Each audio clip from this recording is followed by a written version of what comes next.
کہو کہ لوگو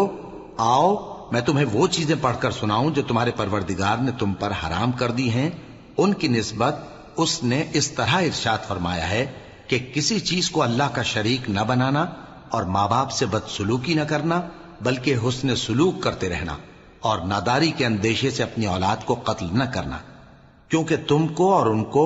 ہم ہی رزق دیتے ہیں، اور بے حیائی کے کام ظاہر ہوں یا پوشیدہ ان کے پاس نہ پھٹکنا،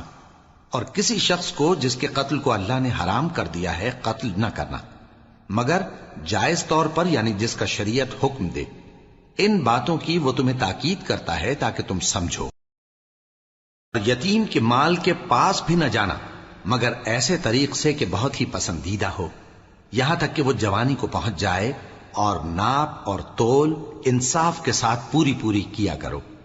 ہم کسی کو ذمہ دار نہیں بناتے مگر اس کی طاقت کے مطابق، اور جب کسی کی نسبت کوئی بات کہو تو انصاف سے کہو، گو کہ وہ تمہارا رشتہ دار ہی ہو، اور اللہ کے عہد کو پورا کرو۔ ان باتوں کا اللہ تمہیں حکم دیتا ہے تاکہ تم نصیحت قبول کرو۔